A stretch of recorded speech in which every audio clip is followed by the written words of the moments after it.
Stage 2 of the Vuelta a España, it got underway in Pamplona with the cutting of the ribbon where Alberto Contador was on hand, making its way through to Viana. 181 kilometres, a breakaway group of 4 moving early that included Nicky Terpstra, but he then surrendered to go back to the main peloton to make it a breakaway group of 3.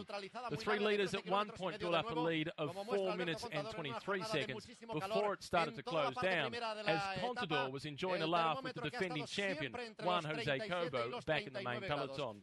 In the break, Mikel Ignatieff of the Katusha team was picking up the intermediate sprints, whilst it was Javier Chacon from the Andalusia squad who was winning the one prize in the race for the King of the Mountains jersey, and who would take the King of the Mountains jersey by the end of the stage. The other rider in the breakaway, Javier Aramendia from the Caja Rural team, would be crowned as the most aggressive on the day. The Movistar team of the red jersey, with Jonathan Castrovejo, were controlling the main peloton in anticipation that the teams of the sprinters would come to the front towards the end of the day and set up for their big battle on one of the rare opportunities for the sprinters in this year's Tour of Spain.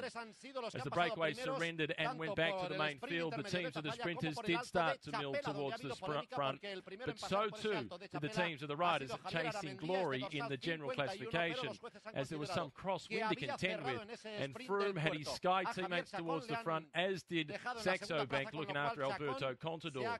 But at the end of the stage, there would be no change of significance in the general classification, with still Castrovejo in the red jersey and Froome at 12 seconds behind, with Contador at 14 seconds behind. Rodriguez is also towards the top of the table at 12 seconds off the pace.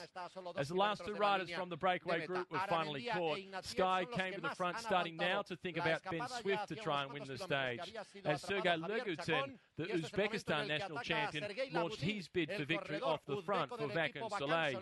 Legutin didn't last too long off the front, despite building up a lead at one point of some 11 seconds, as he was brought in by the ORICA-GREENEDGE team. Mitchell Docker doing much of the work to try and set up the stage for Allan Davis. Julian Dean, the New Zealander, was the last man to do the lead out. As Davis charged to the line, it was Swift at the front, with the Australian coming around the outside, but Degenkolb in white for Argos-Shimano timed his run to perfection to get the win.